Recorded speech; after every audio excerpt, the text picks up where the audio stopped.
এই যে গতকালকে আমি দেখলাম, আশ্চর্য হয়ে গেলাম, চট্টগ্রামের ঘটনা।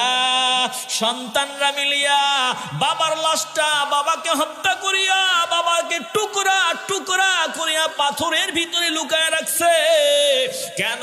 বলে সম্পদ নিয়ে ঝগড়া লাগিয়া বাবার বিরুদ্ধে চলিয়া গেছে, বাবারে হত্যা করছে, জবাই করছে। প্রশাসনের লোকেরা বাবার মাথাটা খুঁজে পায় না, ওই টুকরা টুকরা খণ্ড বিখণ্ড গোস্তের টুকরাগুলো খুঁজিয়া পায়। এ মুসলমান ইমানদার, এমন সন্তানের বাবা হইয়া লাভ কি?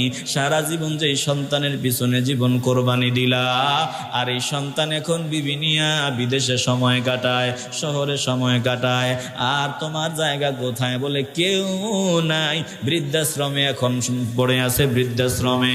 সম্পদ সব সন্তানের নামে লিখিয়া দিছে, এখন বাপ মার জায়গা বৃদ্ধাশ্রমে। এমন সন্তান থাকার চাইতে না থাকা অনেক ভালো। জোরে কোন ঠিক কিনা? কি হবে এমন সন্তান দিয়া? তুমি কোটি টাকা দিয়া গেছো, তোমার রেখে যাওয়া সম্পদ দিয়া তোমার সন্তান ইয়াবা সেবন করে, মাদক সেবন করে। একটা বারের জন্য তোমার জন্য মাওলার দরবারে দোয়া করে না। এমন সন্তান দিয়া কি হবে? যেই সন্তানের কারণে আল্লাহর দরবারে, আল্লাহর কাঠগড়ায় তোমারে দাঁড়াইতে হবে। এই জন্য দিলটা যদি পরিষ্কার হয়, একটা জবানও বন্ধ রাখবেন না। বলেন, আমরা একটা নেককার সন্তানের বাবা হতে চাই কি চাই না? সাদ ইবনে মালিকের নাম, আবার অন্যান্য কিতাবে এসেছে সাদ ইবনে আবি ওয়াক্কাস রাদিয়াল্লাহু তাআলা আনহুর নাম।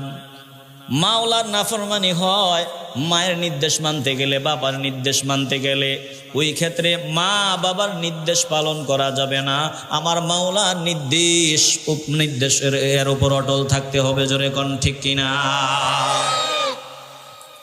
তিনি বলেন যে আমার মা আমারে ডাকলো, বললো, আমি শুনলাম তুমি নাকি মুহাম্মদ সাল্লাল্লাহু আলাইহি ওয়াসাল্লামের দাওয়াত কবুল করে নিছো, তো তোমার ধর্মেই তো আছে বাপ মার কথা মানতে হয়।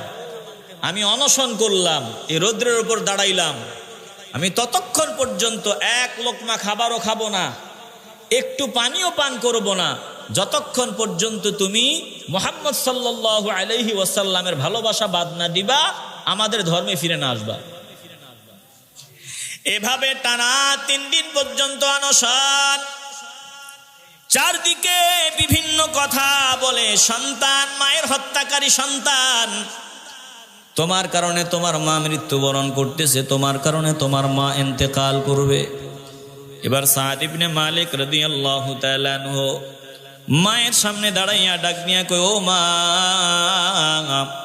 আমি তোমার স্পষ্ট ভাষায় জানায় দেই, তোমার যত সেবা করা দরকার আমি করব, যত রকমের সেবা দরকার আমি করব, কিন্তু আমি আল্লাহ রসুলের ভালোবাসা বাদ দিতে পারবো না, আমি ঈমান বিক্রি করে দিতে পারবো না। মা গো, তুমি যদি একবার না, অনশন করতে করতে শতবার যদি জীবিত হও, আবার শতবার যদি মরো, এরপরে আমি যে কালেমা পড়েছি, কালেমা ছাড়বো না। চিল্লে এখন আল্লাহু আকবার। দাল, আমি আমার কথা শোনার জন্য আপনাদের রিকোয়েস্ট করছি না, আমার কথা শোনার জন্য বলছি না। আপনি যে দাবি করেন আপনি আল্লাহর বান্দা, যদি আপনার দাবিটা সত্য হয়ে থাকে, আপনার সামনে আমি আল্লাহর কালাম তেলাওয়াত করতেছি, আর যেই বান্দা বলবে আমি আল্লাহর বান্দা, বান্দার সামনে যখন মাওলার কথা বলা হবে, বান্দা ওই মাওলার কথা শোনার জন্য দুনিয়ার সব কিছু বাদ দিয়া মাওলার কথা শোনার জন্য বান্দা রেডি হয়ে যাবে। চিল্লা এখন ঠিক কিনা? বলুন, আমরা কার বান্দা? আস্তে বলবেন না, জোরে বলেন, কার? এই জান্নাতের বাগানে যারা বসা আছেন সবাই এক বাক্যে বলেছেন, আমরা আল্লাহর বান্দা। এই মুহূর্তে আপনাদের ওয়ারলেস এলাকার মধ্যে যত বান্দা মেলায় আছে, দোকানপাটে আছে, ওদেরকে যদি জিজ্ঞাসা করা হয় যে তুমি কার বান্দা, ওরাও আপনাদের মতোই জবাব দিবে, আমি আল্লাহর বান্দা। যে বান্দাটা আজানের পর মসজিদে যায়, নামাজ আদায় করে, তারে জিজ্ঞাসা করেন তুমি কার বান্দা, বান্দা জবাব দিবে আমি আল্লাহর বান্দা। আবার যেই বান্দা আজানের পর মসজিদে যায় না, সালাত আদায় করে না, ওই বান্দাকে জিজ্ঞাসা করো তুমি কার বান্দা, ওই বান্দাও বলবে আমি আল্লাহর বান্দা। এর বলার ভিতরে, দাবি করার ভিতরে আকাশ পাতাল পার্থক্য আছে না নাই?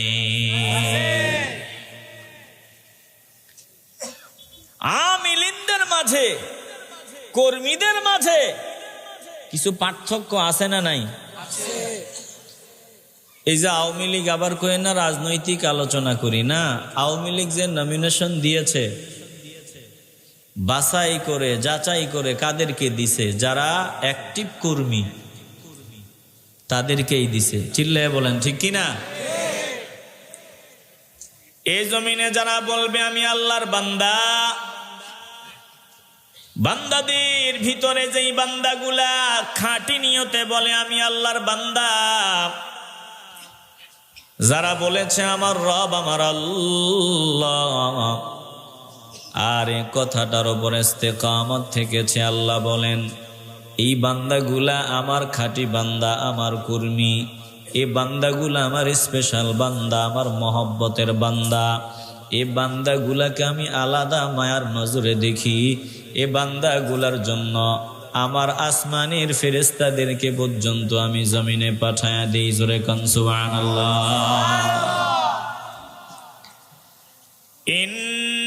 ইন্নাল্লাযীনা ক্বালু রাব্বুনাল্লাহু সুম্মা ইসতাকামু তাতানাজ্জালু আলাইহিমুল মালাইকাতু আল্লা তাখাফু ওয়া লা তাহজানু ওয়া আবশিরু বিল জান্নাতিল্লাতী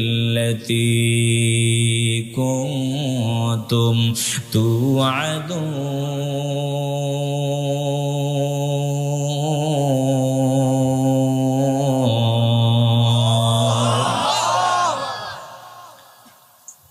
মুসলমান নবীর আশিকের দাল একটু দিল নরম করে দাও। মাওলা বলেন সবাই তো বলে আমি আল্লাহর বান্দা, কিন্তু সবার বলাটা একরকম না। আল্লাহ বলেন যারা দিল থেকে বলেছে আমি আল্লাহর বান্দা, যারা দিল থেকে বলেছে কলু রব্বুনাল্লাহ, আমার রব আমার আল্লাহ, আর এটার উপর ইস্তেকামত হয়েছে, ইস্তেকামত ছিল, এটার পরিচয় দিতে গিয়া বান্দা ফজরে আজানের পর ঘুমায় নাই, আরামের ঘুমকে হারাম করে দিয়া বান্দা মসজিদে চলে গেল। জোহর আসর মাগরিব এশা বান্দা মসজিদে গিয়া হাজিরা দিয়া প্রমাণ করলো যে সে যে বলেছে আমাকে রব হিসাবে মেনে নিয়েছে, আমি রব যে তাকে ডিউটি দিলাম, আমি ডিউটি সে মনে প্রাণে পালন করে চলে। এরপরে যেখানে আমার কালামের বয়ান হয়, ওর আমিত্ব ভুলিয়া বান্দা অহংকার ভুলিয়া আমার কালামের বয়ান শোনার জন্য ফকিরের মতো নত জানু হইয়া নিচে মাটির উপরে বসে যায়। এ মুসলমান ইমানদার, এই যে আপনারা আমার সামনে বসা আছেন, এখানে এমন বহু বান্দা আছেন যারা কারো ঘরের দরওয়াজায় যাওয়ার পর যদি আপনাকে এইভাবে নিচে বসতে বলে আপনি বসবেন না, চেয়ারের ব্যবস্থা যদি করে না দেয় আপনি বলবেন তোর কপালে লাথি মারি, আমি তোর ঘরের দরওয়াজায় নিচে ফ্লোরে বসে থাকবো। এটা হতে পারে না। আমার একটা আত্মসম্মান আছে।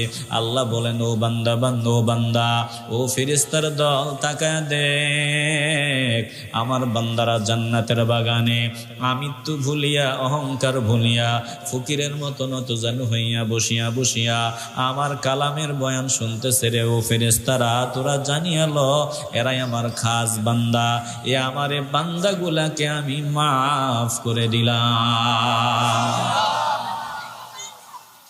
এই বান্দাদের জন্য যে বান্দারা বলে তাদের রব আল্লাহ, আর এটার উপর ইস্তেকামত হয়, আল্লাহ তাদের জন্য ফেরেশতা পাঠায় দেয়। তাতানাজ্জালু আলাইহিমুল মালাইকা, তাদের জন্য ফেরেশতা জমিনে পাঠায় দেন আমার আল্লাহ। মরণের সময় ফেরেশতা তাদের সামনে আসে, ফেরেশতারা তাদের সান্ত্বনা দেয়। আবার বিভিন্ন প্রয়োজনে আমার আল্লাহ ওই বান্দাদের জন্য জমিনে ফেরেশতা পাঠায় দেয়। জোরে কোন সুবহানাল্লাহ। শুধু মরণের সময় না, বিভিন্ন সময়ে যুদ্ধের ময়দানে, আবার বিভিন্ন প্রয়োজনে তাদের জন্য জমিনে ফেরেশতা পাঠায় দেন কে? আসতে বলবেন না, জোরে বলেন কে? মৃত্যুর সময় ফেরেশতা আসবে, বান্দাকে বলবে আল্লাহ তাখাফু ওয়ালা তাহজানু। ও বান্দা বান্দির দল, ভয় নাই, ভয়ের কোনো কারণ নাই। তুমি তাকায় দেখো, তোমার আপন মানুষগুলো তোমার জন্য দাঁড়ায় কান্না করতেছে। তুমি ভয় পেও না, এটা তোমার আসল ঠিকানা না, তোমার আসল ঠিকানা তো পরকাল। এই যে দেখো, মাওলার নূরের নাম বান্দার সামনে ধরবে, জান্নাতের ফল বান্দার সামনে ধরবে, জান্নাতের একটু নাজ নিয়ামতের হালকা আলামত বান্দার সামনে উপস্থাপন করবে। ফেরেশতারা বান্দাকে অভয় দিবে, ভয় পেও না, আমরা তোমার সাথে আছি। কবরে যাওয়ার পর বান্দাকে বলবে, ও বান্দা ভয় পেও না, আমরা তোমার সাথে আছি। মিজানের পাল্লাতেও ফেরেশতারা বলবে আছি, বলবে জান্নাতে পৌঁছায়া দেওয়ার আগ পর্যন্ত আমরা তোমার সাথে আছি।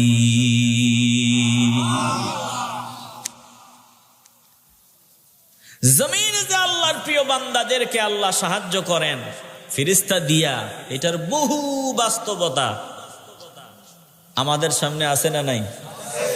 আসতে বলবেন না, জোরে বলেন আছে না নাই? আফগানিস্তান রে তো চাইছিল শেষ করে দিব, কিন্তু দেখে শেষ তো হয় না। আমরা আমাদের ফুল পাওয়ার দিয়া চেষ্টা করি, এই মোল্লাগে ওই পাওয়ার আসে কোত্থেকে? শেষ হয় না, কোনো কমে না, শেষ হয় না, কত মারা মারি, শেষ তো হয় না। শেষ পর্যন্ত 2 যুগ চেষ্টা করার পর কান ধরে তওবা করে মহাশক্তিধর রাষ্ট্র ওদের দেশ থেকে পালাইতে বাধ্য হইছে। আসতে বলবেন না, জোরে কোন? এখন হামাস, ওই জালেমরা মনে করে যে হামাস বাহিনীর নিশ্চিহ্ন করে দিবে। জালেমরা মনে করে যে বাইতুল মুকাদ্দাস দখল করে নিবে। অত সোজা না। যারা আল্লাহর হয়ে গেছে, যারা বলেছে আমার রব আল্লাহ, তাদেরকে আল্লাহ ফেরেশতা দিয়া সাহায্য করেন। অত সোজা না যে তোমরা তোমাদের লক্ষ্যে পৌঁছে যাবা, না, লক্ষ্যে পৌঁছা অত সোজা না। কারণ এই দ্বীনকে জমিন থেকে নিশ্চিহ্ন করা যাবেই না। এই দ্বীন যত সময় যাবে তত এই দ্বীনের মর্যাদা বুলন্দ করে দিবেন কে? আসতে বলবেন না, জোরে বলেন কে?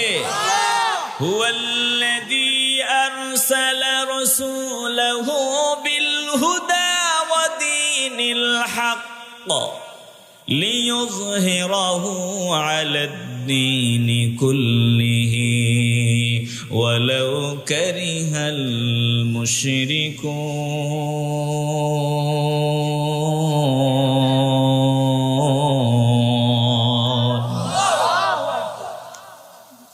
আল্লাহ তাআলা বলেন, দোস্ত আমার, হাবিব আমার, হুয়াল্লাযী আরসালা রাসূলাহু বিল হুদা ওয়া দীনিল হক, আমি আপনাকে হেদায়েত এবং সত্য দিন সহকারে জমিনে পাঠাইছি। আমি সব দিনের উপরে এই দিনকে বিজয়ী করার লক্ষ্যেই। কাফেররা যতই চায়, মুশরিকরা যতই চায়, এই দিনকে জমিন থেকে বিদায় করে দিবে, কোরআনকে জমিন থেকে বিদায় করে দিবে, কোরআনওয়ালাদেরকে জমিন থেকে বিদায় করে দিবে। না না না, অত সোজা না। যত দিন যাবে ততই প্রমাণ হবে যে ইসলামী একমাত্র সেরা ধর্ম হিসাবে আল্লাহ তাআলা ওটা মানুষকে দেখায় দিবে। আবার সারা দুনিয়ার রন্ধ্রে রন্ধ্রে ইসলাম কায়েম হবে, এটাও আল্লাহ দেখায় দিবে। জোরে কোন ঠিক কিনা? ওরা যতই চেষ্টা করুক সম্ভব না। কারণ মুসলমানদের অস্ত্র নাই, বোমা নাই, বুলেট নাই, মুসলমানদের কিছুই নাই। মুসলমানদের একটা মেশিন আছে, ওই মেশিনটার কাছে সব সারেন্ডার। মুসলমানদের ইমানের একটা মেশিন আছে, ইমানের মেশিন, ইমানের মেশিন। এই ইমানের মেশিনের মোকাবিলা করার ক্ষমতা তামাম দুনিয়ার কোনো বাতিলদের হবে না। চিল্লায় এখন ঠিক কিনা?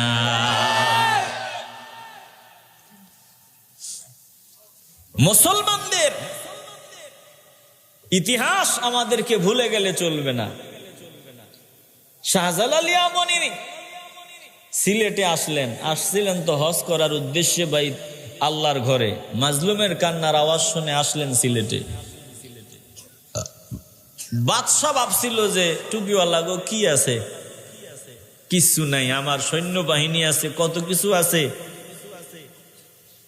টুপিওয়ালা গো কি আছে না আছে ওরা টের পাইছে। যেই মাত্র তাকবীরের আওয়াজ দেওয়া হয়, তাকবীরের আওয়াজ দিতে দেরি হয়, গৌর গোবিন্দ টের পাইতে দেরি হয় না যে টুপিওয়ালারা খালি না, একা না, টুপিওয়ালা গো সাথে একজন আছেন।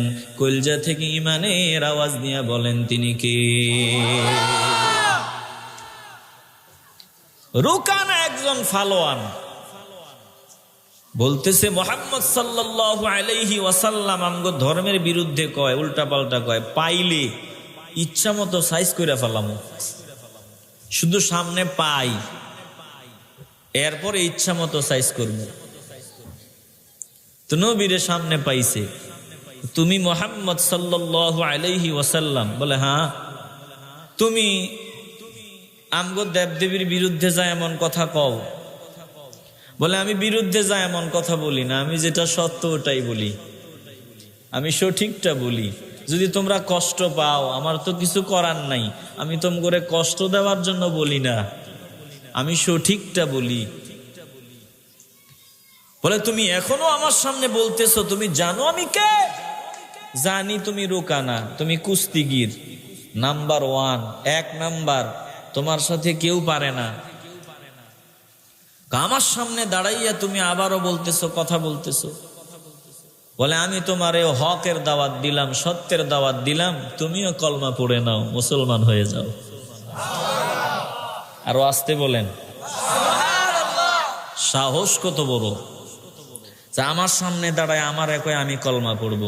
শর্ত আছে একটা। কি শর্ত? বলে আমাকে আগে তুমি শক্তিতে পরাজিত করতে পারলে আমি কলমা গ্রহণ করে নিব।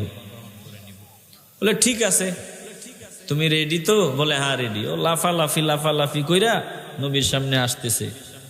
নবীজি আঙ্গুল দিয়ে একটু ইশারা দিছে, ওরে কে জানি উপরে উঠায় একটা আছাড় মারছে। ঘটনা কি? যেখানে সবাই আমার নাম শুনলে ভয় পায়, ওরা আঙ্গুল দিয়ে আমার ধাক্কা একটা দিছে, মনে হয় কেউ ফুটবলের মতো আমার উপরে উঠায় নিচে আছাড় মারছে। বলে এবার কলমা পড়ে নাও। বলে না, প্রথমবার কি থেকে কি হয়েছে কিছু বুঝে উঠতাম পারি নাই, আবার। বলে ঠিক আছে, আবার লাফালাফি কইরা নবীজির সামনে আসছে। নবীজি আঙ্গুল দিয়ে একটু ধাক্কা দিছে, আর ওরে ফুটবলের মতো উপরে ওঠায় কে জানি দিছে আছাড়। বলে এবার কালমা পড়ে নাও। বলে না, কিছু বুঝেও কুলাইয়া উঠতে পারি নাই, এইটাই শেষবার। আবার। বলে ঠিক আছে। আবার ওই রকম অ্যাকশন নিয়ে নবীর সামনে আসছে। নবী আঙ্গুল দিয়ে ইশারা দিছে, আর কে জানি উপরে উঠাই দিছে আছাড়। এবার রুকানা ডাক নিয়া বলে আমার বুঝতে বাকি নাই, ও মুহাম্মদ সাল্লাল্লাহু আলাইহি ওয়াসাল্লাম, তুমি একা না, তুমি খালি না, তোমার সাথে একজন আছেন, একটা পাওয়ার তোমার সাথে আছে। আমার এটা বুঝতে বাকি নাই। আল্লাহ নবী বলেন ওই পাওয়ার হলো আমার আল্লাহ, আমার সাথে আছে আমার আল্লাহ, যারা ইমানদার তাদের সাথে আছেন আমার আল্লাহ। ওই যে হেরা গুহার ভিতরে, ওই যে সাওর পর্বতে আমার নবী হিজরত করার সময় আবু বকরকে নিয়ে, আবু বকর সিদ্দিক রাদিয়াল্লাহু তাআলা আনহুকে নিয়ে ওই গুহার ভিতরে আত্মগোপন করলেন। আবু বকর নজর দেয়, বলে ইয়া রাসূলুল্লাহ, এই তো সাওর পর্বতে আমরা, আর ওদের পা দেখা যায়, আমরা তো ধরাই পড়ে গেলাম, ওরা তো এখন পায়ের দিকে নজর দিলে আমাদেরকে দেখে ফেলবে। আল্লাহ নবী ডাক দিয়ে বলেন না না না আবু বকর গো, তুমি কি ভাবছো আমরা একা? না না না, আমরা একা না, আমার সাথে আর একজন আছেন।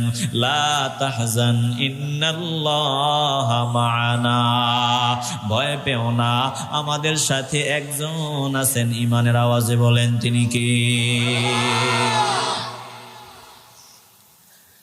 মুসলমান ইমানদার, আজকে ঈমানের মেশিনটা আমাদের নষ্ট। এই জন্য মুসলমানরা মাইর খায়। আগের ঈমানের মেশিন ছিল মজবুত, তাকবীরের আওয়াজ দিত, গৌর গোবিন্দের ভবন ধসে মাটিতে মিশে যেত।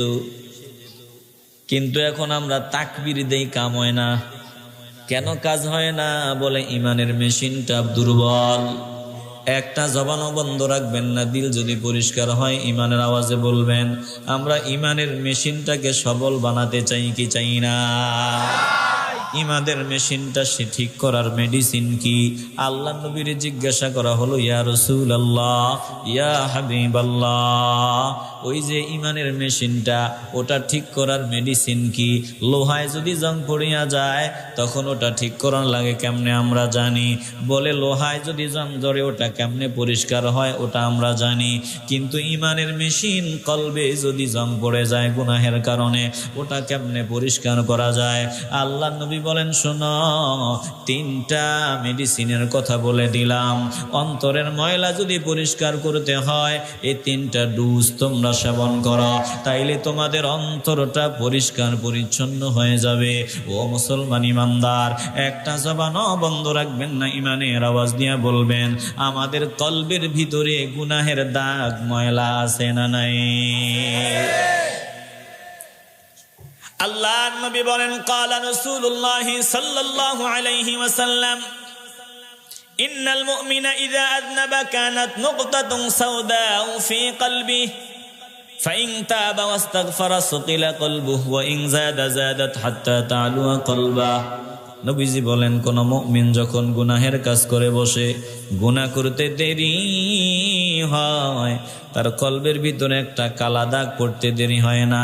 ফাইন তাবা ওয়াস্তাগফারা সুকিলা কলবু, যখন সে তওবা করে নেয় কলবের দাগটা পরিষ্কার হয়ে যায়। ওয়া ইন যাদা যাদাত হাত্তা তা'লু কলবাহু, আর যদি তওবা না করিয়া হরদম গুনাহ করতেই থাকে, বান্দার পুরা কলবটা নষ্ট হয়ে যায়। তখন বান্দার কাছে আর কোরআনের আওয়াজ ভালো লাগে না, জিকির ভালো লাগে না, দুরুদ ভালো লাগে না। টুপিওয়ালা দেখলে মেজাজ গরম হয়, দাড়িওয়ালা দেখলে মেজাজ গরম হয়। কেন? বলে বান্দার ভিতরের কলবটা পুরোপুরি নষ্ট। আলহামদুলিল্লাহ, আমার সামনে শত শত বান্দা বসা আছেন, আপনাদের কলব এখনো নষ্ট হয় নাই। তবে এ কথা সত্য, কলবের ভিতরে কিছু ময়লা আছে। জোরে কোন ঠিক কিনা?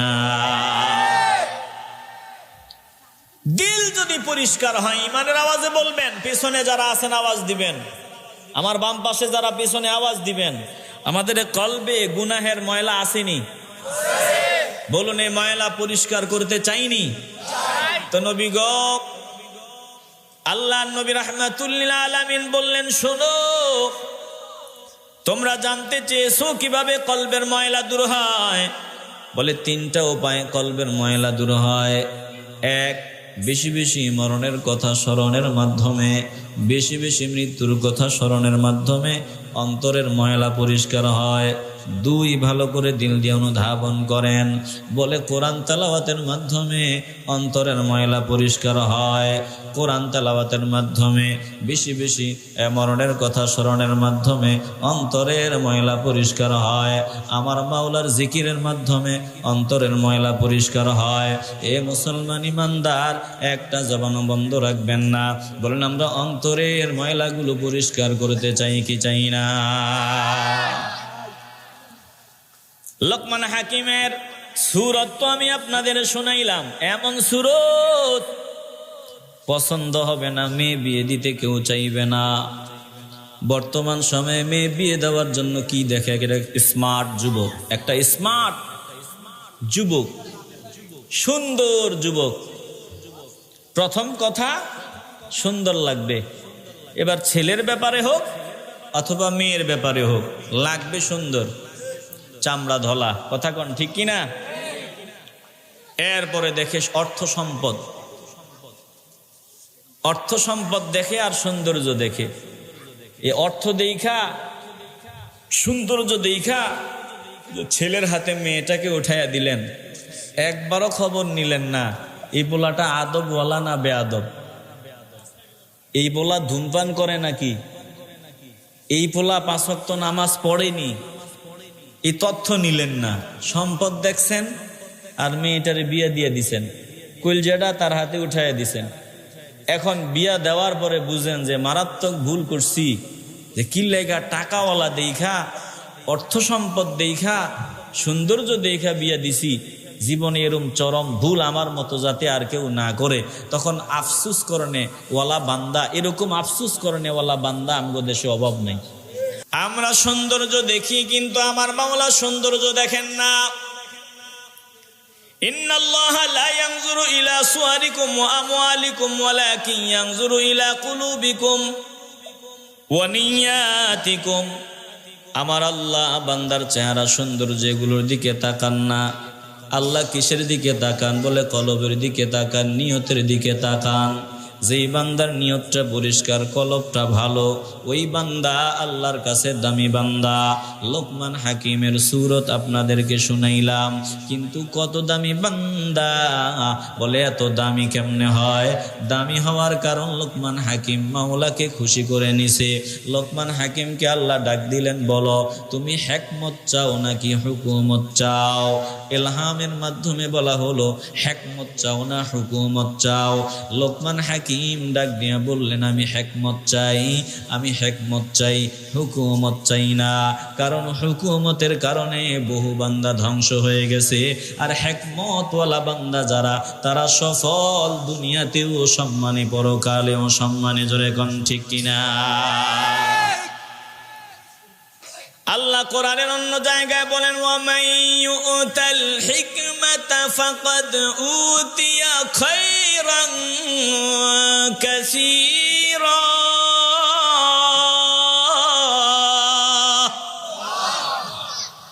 আমার মাওলা যারে পছন্দ করেন, ভালোবাসেন, তাকে হিকমত দান করেন। হিকমত কি?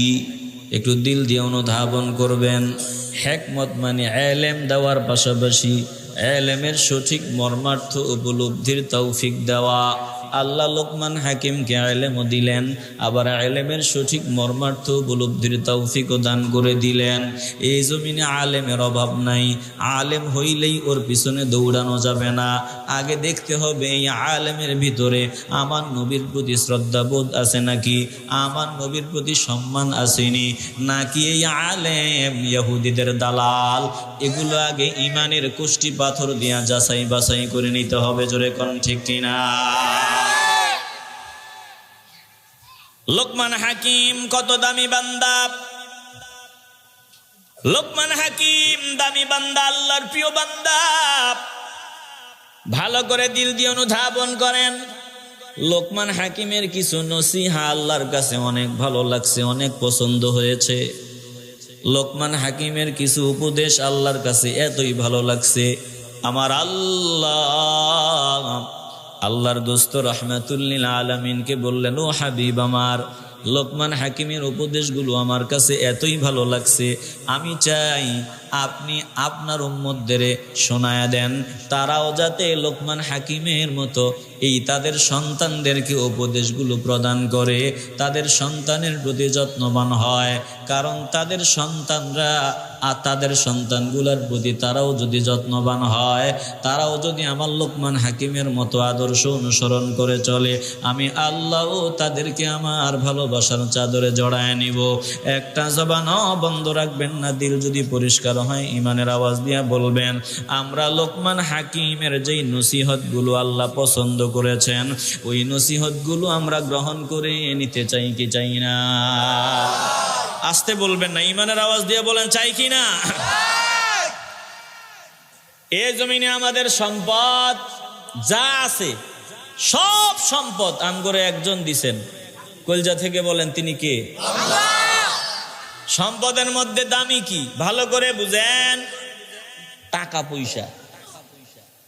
সম্পদের মধ্যে দামি ধন সম্পদ, টাকা পয়সা, এটা একটা সম্পদ, এটাও একটা সম্পদ। আবার আরেকটা সম্পদ হলো নেক সন্তান। সন্তান সন্ততিও সম্পদ, ভালো করে খেয়াল করবেন। টাকা পয়সাও সম্পদ, আবার সন্তান সন্ততিও সম্পদ। এই দুই সম্পদের মধ্যে সন্তান সন্ততি দামি নাকি ধন সম্পদ দামি? আসতে বলবেন না, জোরে বলেন। সন্তান সন্ততি যদি দামি হয়, যত মুখের কথা বললাম, এই যে আপনারা বললেন সন্তান, এবার চিন্তা করেন তো আপনার সন্তানরে আপনি কতটুকু সময় দেন আর সম্পদের পিছনে কতটুকু সময় দেন ভাবেন। বাপেরে সন্তান চিনে না, 20 বছর 30 বছর বিদেশ, সন্তান বাপেরে চিনে না। সন্তান বাপেরে আব্বা বলতে শরম লাগে, আম্মা শিখায় দেয়, কও তোর আব্বা, এটা তোর আব্বু। এখন হয়তো মোবাইল ফোন আসাতে শরম কমছে, প্রতিদিন ফোনে দেখায় দেয়, ইমোতে হোয়াটসঅ্যাপে কথা বলে আব্বুর সাথে, এটা তোমার আব্বু। আগে ভাগে শরম ভাঙ্গায়। কিন্তু এই মোবাইল ফোন আসার আগে আমরা দেখছি যে পোলা বাপ কয় যে এই ছেলে আমারে আব্বু ডাকে না। কেন ডাকে না? বলে আমি যে ওরে মায়ের পেটে, ওর মায়ের পেটে রেখে বিদেশ গেছি, 10 বছর পরে আসছি, এখন আমারে চিনেও না, আব্বুও কয় না। একটু দিল দিয়ে অনুধাবন করেন। বিরক্ত হইতেছেন আপনারা? আলোচনা কি একটু সামনে আগানো যাবে? আমি কি আলোচনা আর একটু আগাবো? আমাকে আর 30টা মিনিট সব মিলে সময় দিবেন আপনারা? দেখি কারা কারা 30 মিনিট বসতে পারবেন, 2 হাত উঁচু করে আল্লাহকে দেখান। মাশাআল্লাহ। করে কম দেয়, বেশি দেয় না, এরকম চালাক আমগো দেশে আছে না নাই? এইরকম চালাক যারা, তারা বোকা। বরং এরকম চালাক হওয়া দরকার যে চালাকিতে আমার মাওলারে খুশি করা যায়। চিল্লে এখন ঠিক কিনা? একটু হৃদয় দিয়ে উপলব্ধি করে নেন।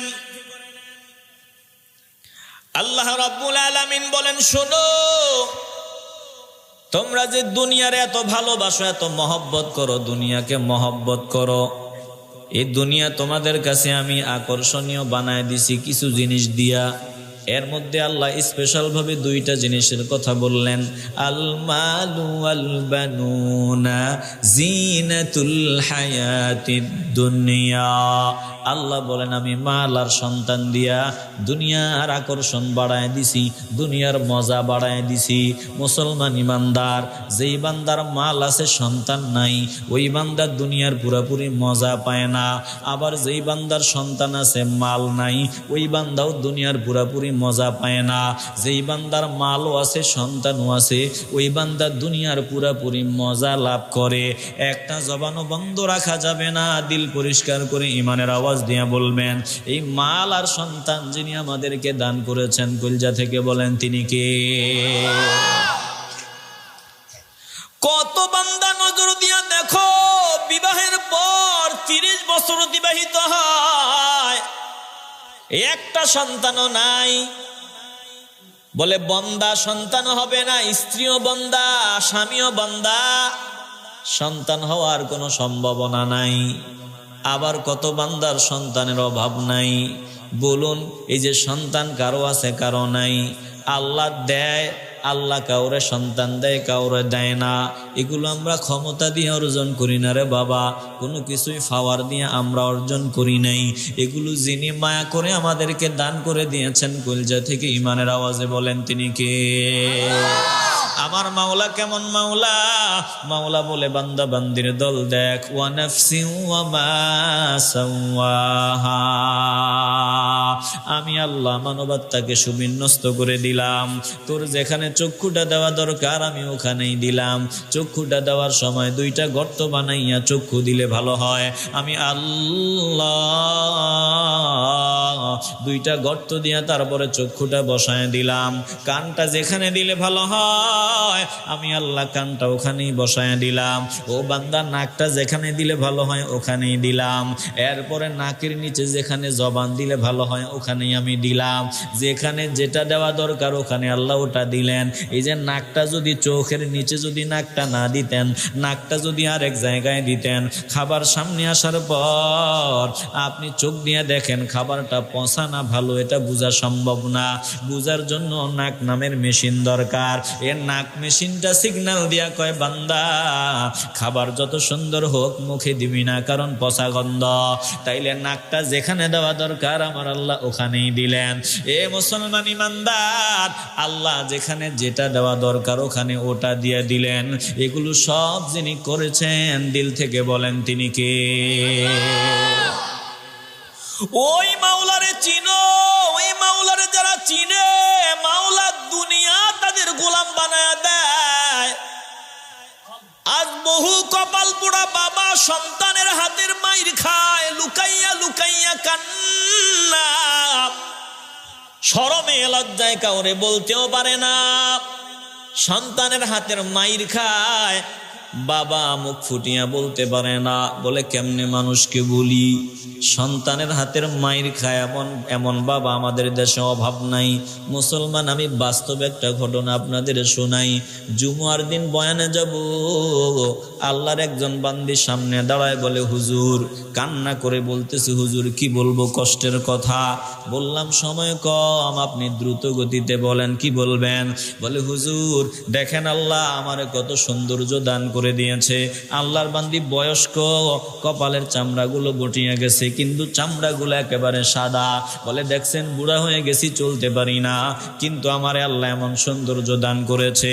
আল্লাহ সন্তান দান করলো, এই সন্তানের দিকে তাকাইয়া দ্বিতীয় স্বামী গ্রহণ করলাম না, বিয়া করলাম না, এই সন্তানের দিকেই পুরা জিন্দিগি কোরবানি করে দিলাম সন্তানের জন্য। কিন্তু কপাল পোড়া সন্তান, কি বলবো লজ্জার কথা, কাউরে বলতেও পারি না। কপাল পোড়া সন্তান রাত্রের বেলা নেশা করিয়া মাতাল হইয়া আমি মায়ের ইজ্জতে হামলা চালাবার জন্য চেষ্টা চালাইছে। ও হুজুর এখন বাঁচিয়া থাকার কোনো ইচ্ছা নাই, কি করব কিছু বুঝতে পারতেছি না। এ মুসলমান ইমানদার, কত পরিতাপের কথা, কত দুঃখের কথা। সন্তান মাতাল হইয়া মায়ের সাথে মাতলামি করে, এর চাইতে দুঃখজনক কষ্টের আর কোনো বিষয় হতে পারে না। চিল্লে এখন ঠিক কিনা? এজন্য সম্পদের পিছনে পাগল হইয়া যেই কপাল পোড়ারা সন্তান যে আসল সম্পদ, এদের যত্ন নেয় না, এদের মতো কপাল পোড়া জমিনে আর কেউ নাই। ও মুসলমান ইমানদার, তোমার কোটি টাকা তোমার হাতের লাঠি হবে না, একদিন এই সন্তান তোমার হাতের লাঠি হবে। যদি এইরকম একটা সন্তানের বাবা হইতে পারো, যেই সন্তান তোমার বার্ধক্যে তোমার চেহারার দিকে তাকায় বলবে আব্বু কোনো সমস্যা আছে নাকি, কোনো সমস্যা, মনটা যে খারাপ, শরীর খারাপ করতেছে নাকি, আপনি বলবেন না না না সব ঠিক আছে বাবা, আমার কোনো অসুবিধা নাই। ও বাবা, যদি এমন সন্তানের বাবা হওয়া যায় যে সন্তান বাবার সামনে ফল ফ্রুটের অভাব নাই, বাবারে নিয়ে সব সময় ভাবে, মাকে নিয়ে সব সময় চিন্তা ফিকির করে, আমার মায়ের কখন কি দরকার, আমার বাবার কখন কি দরকার, ওই চাওয়ার আগেই সন্তান বাবার প্রয়োজন পুরা করে দেয়, মায়ের প্রয়োজন পুরা করে দেয়।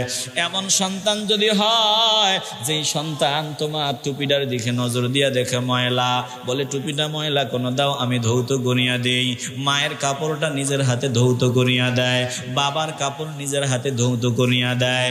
এ মুসলমান ইমানদার, এমন একটা সন্তানের বাবা যদি হওয়া যায়, যেই সন্তান বারবার বাবা মার সামনে দাঁড়ায় বলে মা শরীর খারাপ করে নাকি, কোনো অসুবিধা আছে নাকি, এমন সন্তানের বাবা মা যারা হয় তারা সৌভাগ্যবান, সৌভাগ্যবান।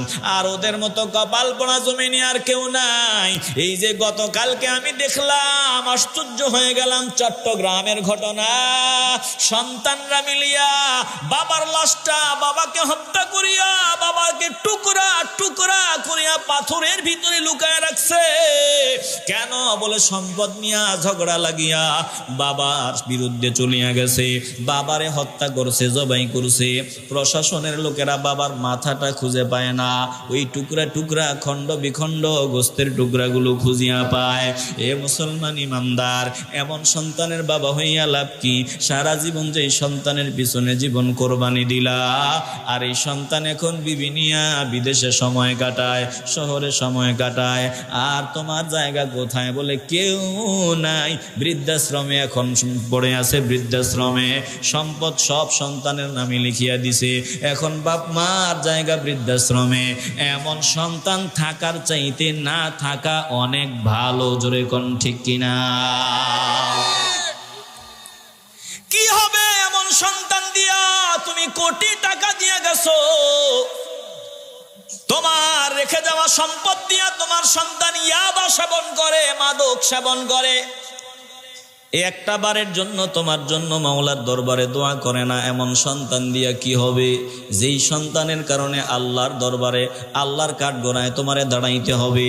এই জন্য দিলটা যদি পরিষ্কার হয়, একটা জবানও বন্ধ রাখবেন না। বলেন, আমরা একটা নেককার সন্তানের বাবা হতে চাই কি চাই না? আপনি বৃক্ষরোপণ করবেন, বৃক্ষটা গরু ছাগল আছে খেয়ে ফেলতে পারে। আবার বহু ব্যক্তি আছে যে গাছটারে নষ্টই করে দিতে পারে। গাছ লাগাইছো, গাছের যত্ন নাও। এই যে এখানে একটা গাছ লাগানো, যত্নটা কি সুন্দরে নেওয়া আছে। বলে গাছ লাগাইছো, ফল যদি খেতে চাও, বহু গরু ছাগল আছে আশেপাশে, অভাব নাই। আপনারা কি মনে করেন আমগো আশেপাশে সুরতে মানুষ হলে সবাই মানুষ? না না না, মানুষের ঘরে জন্ম নিলেই মানুষ হওয়া যায় না, বরং মানুষত্ব অর্জন করিয়া মানুষ হতে হয়। আমাদের আশেপাশে সুরতে মানুষ, বাস্তবে গরু ছাগলের চাইতে খারাপ এমন অনেক আছে না নাই? আসতে বলবেন না, চিল্লিয়ে বলতে হবে, আছে না নাই? এটা আমি বলি নাই, এটা বলছেন আল্লাহ। কে বলছেন? আল্লাহ। সুরতে মানুষ গরু ছাগলের চাইতেও খারাপ। লাহুম কুলুবুন লা ইয়াফকাহুনা বিহা, এরা কারা? আল্লাহ বলেন সুরতে মানুষ বাস্তবে গরু ছাগলের চাইতেও খারাপ।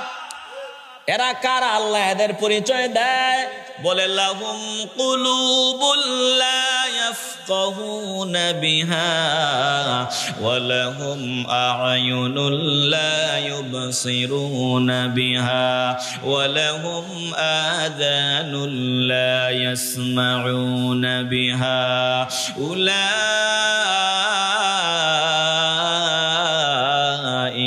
কাল আনআমি বাল হুম আযাল উলাইকা হুমুল গাফিলুন।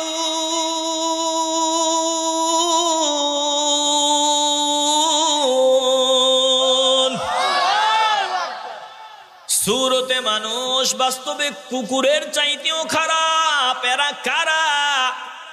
মাওলা জানায় দেয়, বলে লাহুম কুলুব, আমি যাদেরকে কলব দিলাম, লা ইয়াফকাহুনা বিহা, কলব দিয়া সব বুঝলো, আমার কোরআন বুঝার চেষ্টা করলো না, কোরআনের বাণীগুলো বুঝার চেষ্টা করলো না।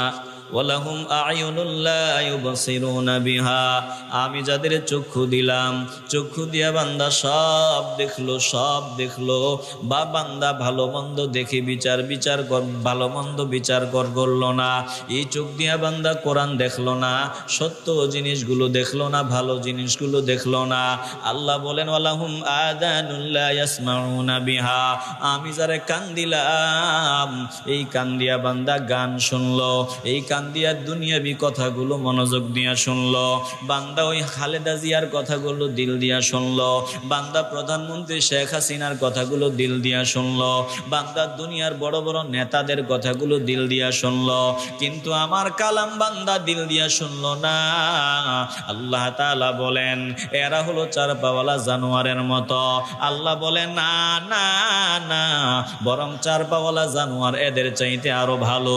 এরা চার পাওয়ালা জানোয়ারের চাইতে আরো খারাপ। কারণ একটা চার পাওয়ালা কুকুর আমার মাওলার নাফরমানি করে না, আরে মানুষের দল আমার নাফরমানি করে। চিল্লা এখন ঠিক কিনা? এলাকার পাশে ছেলেটার নাম ওয়াইস করণী, ও একটা কুকুর পালে। তো আমি ওর সামনে গেলাম, ও আমারে বলল, হুজুর আপনি আমারে একটু দুষ্টামি করে একটু এইভাবে দেন তো। দিলে কি হবে? বলে দেন। আমি কই দিলে কোনো অসুবিধা হবে না তো? বলে না, দেন, আমি আছি না। আমি কিছু বুঝা না বুঝা, ওর কুকুর ওর সামনে আছে, আমি ওর একটা এইভাবে একটা থাপড়া দিছি, আর ওর কুকুর আমাকে এমন ভাবে আক্রমণ করছে, আমি ভয় পেয়ে বলছি, তোর আল্লাহর দোহাই লাগে তোর কুত্তাটার একটু তাড়াতাড়ি থামা ভাই, তোর পায়ে ধরি তাড়াতাড়ি থামা, কারণ এটা আমার আক্রমণ করতেছে। আমি ওরে জিজ্ঞাসা করলাম, ওরে কি খাওয়াও? বলে দৈনিক তেমন কিছুই না, মাত্র এক বেলা খাবার দেই। ও মুসলমান, দৈনিক একটা মাত্র খাবার খায়, একটা রুটি।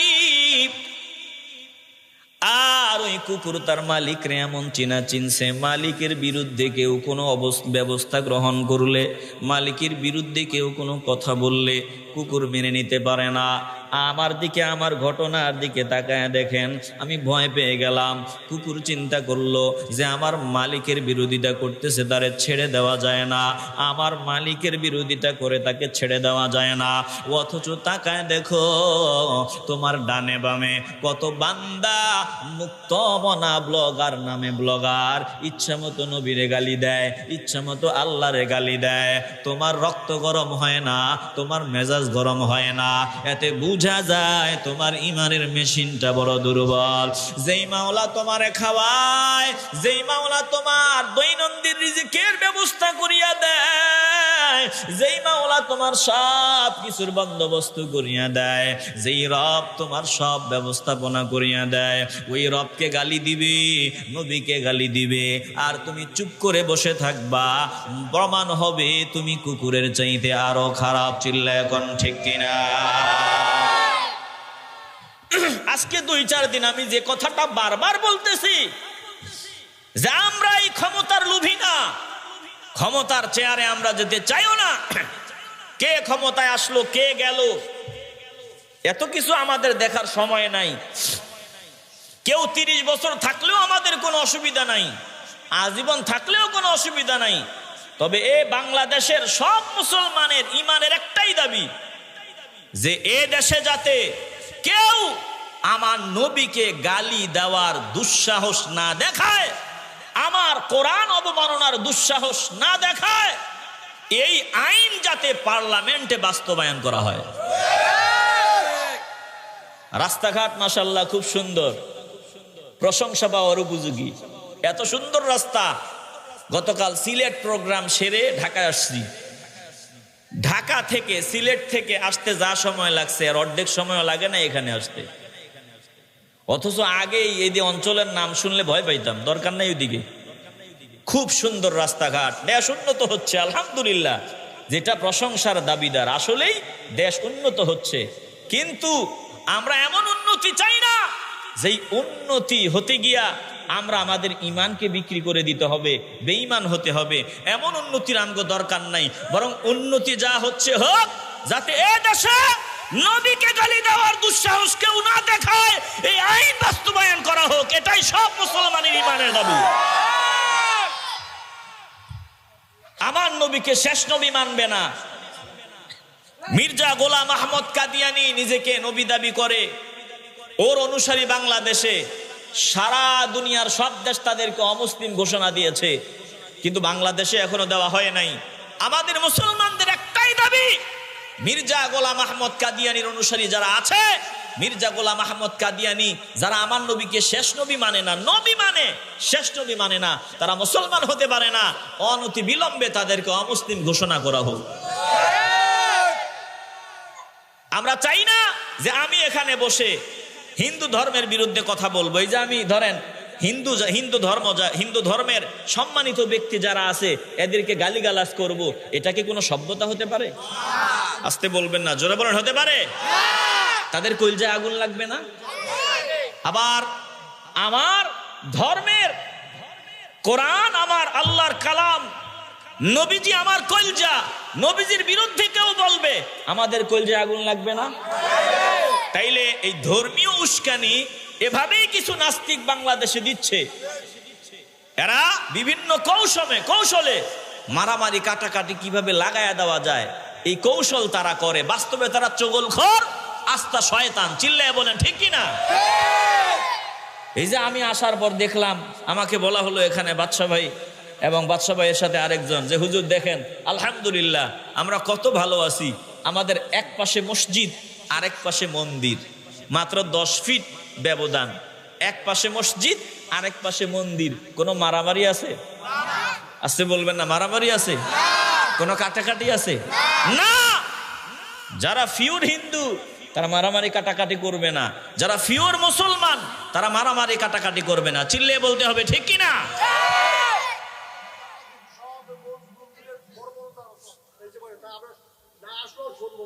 দেখছেন, ভালো করে খেয়াল করেন, ভালো করে একটু দিল দিয়ে অনুধাবন করেন।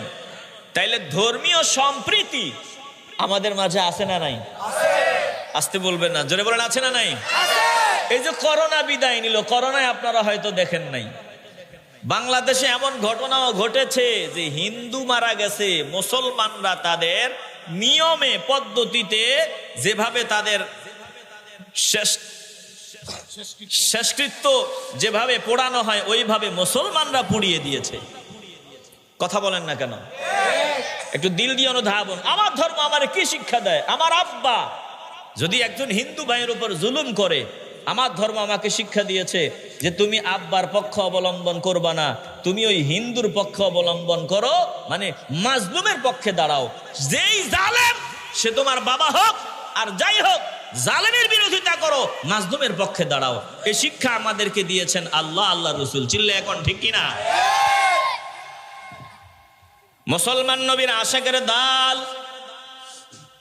তাইলে বুঝাবার জন্য বলি, মুক্ত মনা যারা ব্লগার, যারা আজকে বাক স্বাধীনতার নামে, আজকে বাক স্বাধীনতার নামে সম্মানিত ব্যক্তিদের গালিগালাজ করবে, এটা কেউ মেনে নিবে না। বাক স্বাধীনতার নামে স্বাধীনতার স্থপতি শেখ মুজিবুর রহমানকে কেউ গালি দিবে, এটা মেনে নেওয়ার মতো না। বাক স্বাধীনতার নামে আমগো নবীরে কেউ গালি দিবে, এটা মেনে নেওয়া যায় না। বাক স্বাধীনতার নামে প্রধানমন্ত্রীর ইচ্ছা মতো দিনের গালিগালাজ করবে, এটা হয় না। বাক স্বাধীনতার নামে কেউ আমার আব্বা আম্মারে ইচ্ছা মতো গালিগালাজ করবে না। না, বাক স্বাধীনতা থাকবে, কিন্তু ওটারও একটা লিমিট থাকতে হবে। ওই লিমিট পার হওয়া যাবে না। একটা মুসলমানও একটা জবানও বন্ধ রাখবেন না। আমি মনে করি দল মত নির্বিশেষে সবাই একমত হবেন। বলুন, আজকে বাক স্বাধীনতার নামে যারা গালিগালাজ করে, নবীরে গালি দেয়, কোরআনকে গালি দেয়, আবার হিন্দুদেরকেও গালি দেয়, বিভিন্ন ধর্মের মানুষকে গালি দেয়, বলুন আমরা তাদের বিরুদ্ধে সবাই একজোট হতে চাই কি চাই না? এই বাক স্বাধীনতার দোহাই দিয়া যাতে আর কোনো সম্মানী ব্যক্তিকে অসম্মানী করা না হয়, আমাদের দেশে এই আইন বাস্তবায়ন হোক। দল মত নির্বিশেষে, দিলে ভেজাল থাকলে আওয়াজ দিয়েন না, দিল পরিষ্কার থাকলে ইমানের আওয়াজ দিয়া বলবেন, দল মত নির্বিশেষে আমরা এটা দিল থেকে চাই কি চাই না? তাইলে কে ক্ষমতায় আসলো, কে গেল, এটা আমাকে দেখার দরকার নাই। আমি শুধু একটাই তামান্না, যে আমরা যাতে ইমানের উপর অটল থাকতে পারি। কথা কন না কেন? এবার যা হয়েছে ভবিষ্যতে যাতে এরকম না হয়। এবার মাননীয় প্রধানমন্ত্রী নিজে হস্তক্ষেপ করে এই বই পরিবর্তন করছেন। 19 কোটি টাকা খরচ হয়েছে বইগুলো পরিবর্তন করতে। কেন পরিবর্তন করা লাগলো? বলে এই বইয়ের ভিতরে নাস্তিক্যবাদ ঢুকায় দেওয়া হয়েছিল, আলেম ওলামারা এর বিরোধিতা করেছে। আলহামদুলিল্লাহ, প্রধানমন্ত্রীর হস্তক্ষেপে এই বই পরিবর্তন হয়েছে। আমগো দেশের এই যে টাকাটা লস হইল না, কথা বলেন না কেন? এখন এই যে আলেম ওলামারা ময়দানে নামলো, কেন নামলো? তাদের কলজায় আগুন লাগছে, এজন্য নামছে। অতএব কলজায় আগুন না লাগাইয়া কে ক্ষমতায় আসলো, কে গেল, এগুলো আমগো দেখার বিষয় না। আমরা শুধু একটাই চাই, এ দেশে আমরা মিলেমিশে থাকবো, আর আমাদের পূর্ববর্তী, আমাদের পরবর্তী প্রজন্ম যারা, তারাও যাতে ইমানের উপর অটল বিচল থাকতে পারে, আমরাও ইমানের উপর অটল থাকতে পারি। অন্তত আমাদের সরকার বাহাদুর যারাই হবেন, তারা এই ব্যবস্থাটা করে যাবেন। ইতিহাসের পাতায় তারা চিরস্মরণীয় হয়ে থাকবে। চিল্লে বলেন ঠিক কিনা? একটু দিল দিয়ে অনুধাবন করেন। সন্তান হলো সব থেকে দামি সম্পদ। যদি আমার সাথে আপনারা একমত হন, একটা জবানও বন্ধ রাখবেন না, ইমানের আওয়াজ দিয়ে বলবেন সন্তান দামি সম্পদ। বলেন আমার সাথে আপনারা একমত কিনা? এই সন্তান দামি সম্পদ। এই সন্তান থেকে যদি ভালো কিছু আশা করেন, গাছ রোপণ করার পর যেমন গাছের যত্ন নেওয়া জরুরি, নইলে বহু গরু ছাগল আছে গাছটা ধ্বংস করে দিবে। আপনার সন্তান আল্লাহ তাআলা দান করে দিছেন, এই সন্তানটার যত্ন নেবেন, নয়তো এই সন্তানটাকে নষ্ট করে দেওয়ার জন্য আমাদের আশেপাশে মানুষ তুরুতে বহু গরু ছাগল আছে। ওই গরু ছাগলগুলার খপ্পরে পড়িয়া যদি তোমার সন্তান তাদের মতো হয়ে যায়, তাইলে কপাল পড়ে যাবে, সন্তানদের হাতে মাইর খাওয়া লাগবে।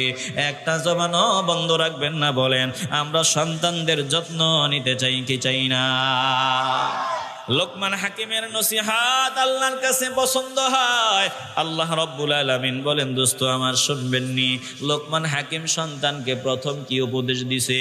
ওয়াইয ক্বালা লুকমানু লিবনিহি ওয়া হুয়া ইয়াইযুহু ইয়া বুনাইয়া লা তুশরিক বিল্লাহ ইন্নাশ শিরকা লাযুলমুন আযীম।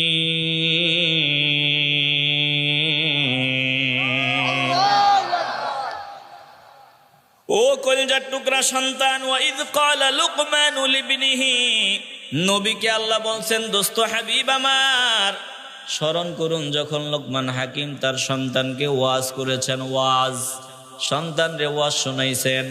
একটু দিল দিয়ে অনুধাবন করেন, আমি আবু হানিফা নোয়ারি আপনাদের সামনে ওয়াজ করতেছি, লোকমান হাকিম ওয়াজ করেছেন।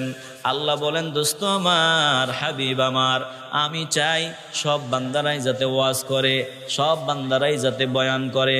আমি বয়ান করি আপনাদের সামনে আমার সামনে শত শত শ্রোতা নিয়া, আপনি বয়ান করবেন আপনার ঘরের মানুষদেরকে নিয়া, কারণ ঘরের মানুষের জিম্মাদারি আপনার হাতে দিয়েছেন কে? আসতে বলবেন না, জোরে বলেন কে? এখন ওয়াজ করার জন্য একটু যোগ্যতার প্রয়োজন আছে না নাই? আসতে কইলে আর ওয়াজ করতাম না, একটু আওয়াজ লাগবে। ওয়াজ করার জন্য একটু যোগ্যতার দরকার আছে না নাই? আর আল্লাহ বলেন, লোকমান হাকিম ওয়াজ করেছে সন্তানকে। আমি আপনাদের এই বয়ান শোনায় দিচ্ছি, ওয়াজ শোনাই দিছি। এখন আপনি পিতা, সন্তানকে ওয়াজ শোনাইতে হবে, ওয়াজ করতে হবে। আর পিতা যে সন্তানকে ওয়াজ শোনাবে, পিতা যদি সন্তানকে ডাক দিয়া কয় এদিকে আয়, সন্তান সামনে আগায়, সন্তানের সামনে টাকা দিল 500, যা একটা ভ্যানসন সিগারেট নিয়ে আয়, 1 প্যাকেট ভ্যানসন সিগারেট নিয়ে আয়। সন্তান চলে গেল ভ্যানসন সিগারেট কেনার জন্য। সিগারেটটা কেনার পর উল্টায় পাল্টায় দেখে, দেখতে তো চমৎকার, কত সুন্দর, ভিতরে না জানি কি। এবার আব্বার সামনে দেওয়ার পর আব্বা যে মশান করে টান দেয়, সন্তান ভালো করে তাকায় আর জিহ্বার পানি ছাড়ে, যে আব্বার স্টাইল বোঝা যায় এটাতে কিছু না কিছু একটা কথা কয় না, আসতে বলবেন না, জোরে কন। যে আব্বা যেমন টানতে আছে, এ টানে বোঝা যায় এটাতে কোনো না কোনো মজা। মজা না থাকলে নি আব্বা এমনি টানে। ভালো করে খেয়াল করো, তুমি কপাল পোড়া বাবা, তোমার মতো কপাল পোড়া বাবা এই জমিনে আর দ্বিতীয়টা কেউ নাই। নিজের হাতে ধরে নিজের ছেলের গলায় ছুরি দিছো তুমি। এই পোলা তোমারে মারবো নাকি চুমা দিব? পোলার বয়স মাত্র 14 বছর। পোলার তো বাপের টানের দিকে খেয়াল, কেমনে টানছে।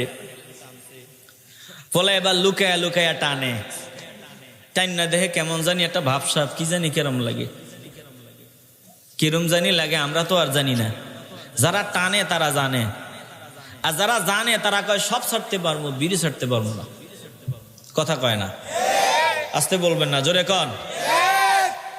তুমি কেমন বাবা, তোমার সন্তানের সামনে দাঁড়াইয়া তুমি বলতে পারো না, রে বাবা ধূমপান করবি না, এটা বড় খারাপ, ধূমপান করবি না, সাবধান, যদি দেখি কখনো তোকে ইচ্ছা মতো পিটাইব। তুমি এমন কপাল পোড়া বাবা, এ কথা বলার মতো যোগ্যতা এবিলিটি তোমার ভেতরে নাই। কেমনে তুমি বলবা? ওই 14-15 বছর বয়সে তোমার সন্তান তোমার সামনে বিড়ি টানতে গিয়ে ধরা পড়ছে, তুমি কপাল পোড়া বাবা, সন্তানকে নিষেধ করার যোগ্যতাটা তোমার নাই। কেমনে যোগ্যতা থাকবে? কারণ এই সন্তানকে সিগারেট টানা, বিড়ি টানা এটা তুমি নিজেই শিখাইছো, জোরে কোন ঠিক কিনা? তুমি নিজে 5 ওয়াক্ত নামাজে তো যাও না, জুমআর নামাজে পর্যন্ত যাও না, কেমনে তুমি সন্তানকে বলবো ও সন্তান নামাজ পড়? নামাজ না পড়লে আমার ঘরে তোর জায়গা নাই। অথচ আল্লাহর নবী রাহমাতুল লিল আলামিন বলেছেন, মুরু আওলাদাকুম বিসসালাতি ইযা বালাগু 7 ওয়াদরিবুহুম ইযা বালাগু 10।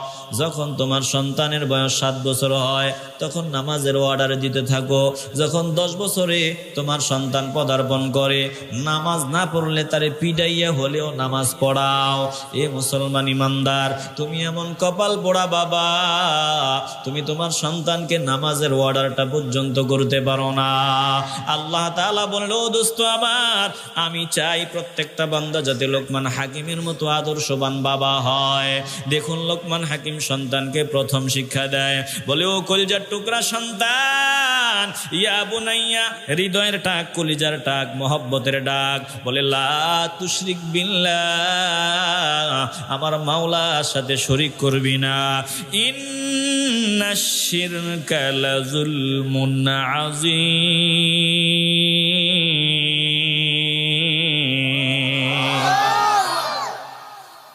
শিরিক হলো মহা বড় জুলুম, এটার মতো বড় গুনাহ হতেই পারে না। লোকমান হাকিম সন্তানকে মাওলার পরিচয় দেয়। আল্লাহ বলেন, ও দোস্ত, ফাঁকি দিয়ে এবার আমি যে বান্দা আমার পরিচয় সন্তানের দিলে ঢুকায় দেয়, আমি আল্লাহর দায়িত্ব ওই সন্তানের দিলে বাবা মায়ের পরিচয় ঢুকায়া দেওয়া। কে বাবা কে মা, বাবা মার কত দাম, এটা করার দায়িত্ব আমার। লোকমান হাকিম সন্তানকে আমার পরিচয় দেয়, আর আমি আল্লাহ সন্তানদেরকে মা বাবার পরিচয় দেই। কে তোর মা, কে তোর বাবা? আল্লাহ ফাঁকে দিয়ে বলেন, ওয়াসাইনাল ইনসানা বিওয়ালিদাইহি হামালাতহু উম্মুহু ওয়াহনান আলা ওয়াহনিন وفصاله في عامين أن اشكر لي ولوالديك إلي المصير।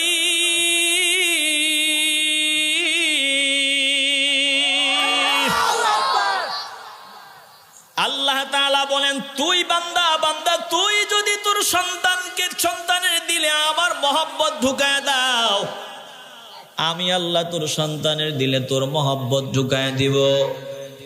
তুই যদি তোর সন্তানকে আমার পরিচয় দাও, আমি তোর পরিচয় তোর সন্তানকে দিব। চিল্লায়া কোন সুবহানাল্লাহ। আল্লাহ বলেন, দোস্ত আমার, লোকমান হাকিম তো সন্তানকে আমার ব্যাপারে ওই নির্দেশটা দিয়েছেন যেটা আমি সব থেকে বেশি ঘৃণা করি, ওই নির্দেশটা দিয়েছেন। এবার আমি আল্লাহ সন্তানদেরকে নির্দেশ দিচ্ছি, ওয়াসাইনাল ইনসানা বিওয়ালিদাইহি। আল্লাহ বলেন, আমি মানুষকে পিতামাতার ব্যাপারে চূড়ান্ত নির্দেশ দিয়েছি। হামালাতহু উম্মুহু, স্পেশাল ভাবে তার মা, ওয়াহনান আলা ওয়াহনিন, হামালাতহু, তার মা তাকে পেটে ধারণ করেছে, ওয়াহনান আলা ওয়াহনিন, কষ্টের পর কষ্ট করে, ওয়াফিসালুহু ফি আমাইন, 2 বছর পর্যন্ত স্তনের দুগ্ধ পান করিয়েছে। ও মুসলমান ইমানদার, মা পেটে ধারণ করেছে, এরপরে 2 বছর পর্যন্ত স্তনের দুগ্ধ পান করিয়েছে। এটা ভুক্তভোগী মা ছাড়া দুনিয়ার কেউ বুঝতে পারে না, পুরুষের পক্ষে এটা বোঝা সম্ভব না। আল্লাহ বলেন, শোনো, বাবা মা 2 জন দামি, 2 জনই সম্মানী, 2 জনকেই সম্মান করবা।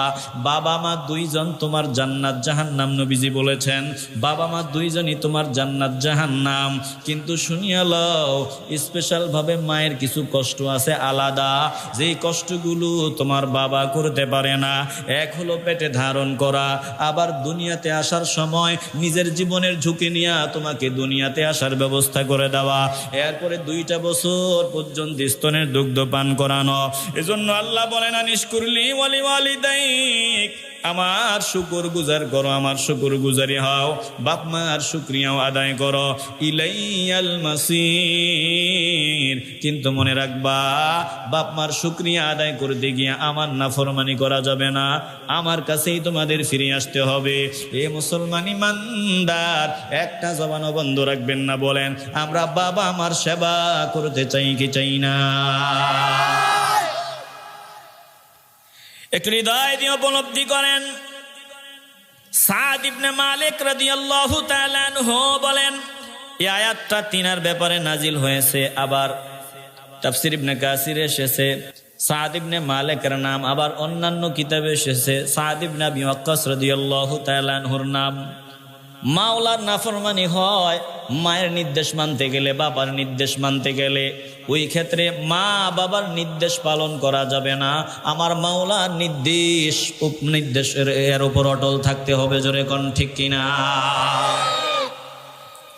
তিনি বলেন যে আমার মা আমারে ডাকলো, বললো আমি শুনলাম তুমি নাকি মুহাম্মদ সাল্লাল্লাহু আলাইহি ওয়াসাল্লামের দাওয়াত কবুল করে নিছো, তো তোমার ধর্মেই তো আছে বাপ মার কথা মানতে হয়।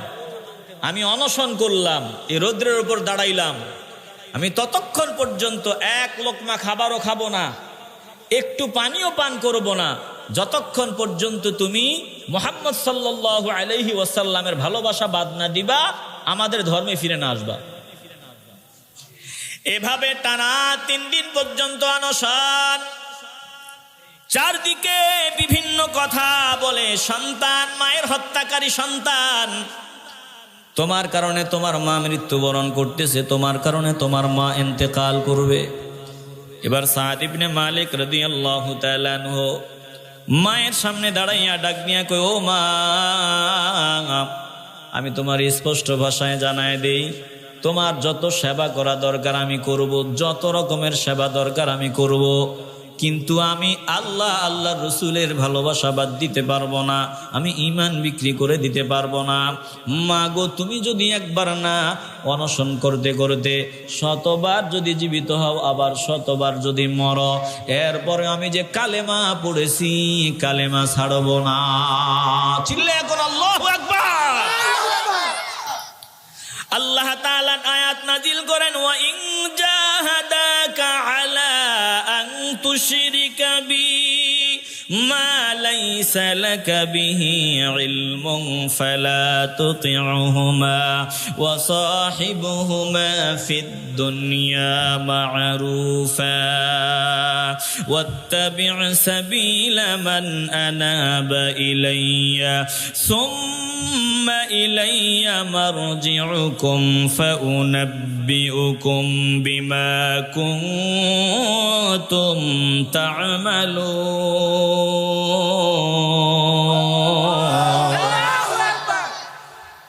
ওয়াইন জাহাদাকা আলা আন তুশরিকা বি, যদি তোমার মা বাবা তোমার উপর প্রেসার ক্রিয়েট করে, তোমারে চাপ দেয় আমার সাথে শিরক করার জন্য, আমার সাথে অংশীদার সাব্যস্ত করার জন্য, মা লাইসা লাকা বিহি ইলমুন, যে ব্যাপারে তোমার জানা নাই, যে দেবতারা রব হওয়ার যোগ্য এরকম কোন দলিল আদিল্লা তোমার কাছে নাই, এরা রব হওয়ার যোগ্য এরকম দলিল তোমার কাছে নাই, তোমার জানা নাই, এখন তুমি কি করবা?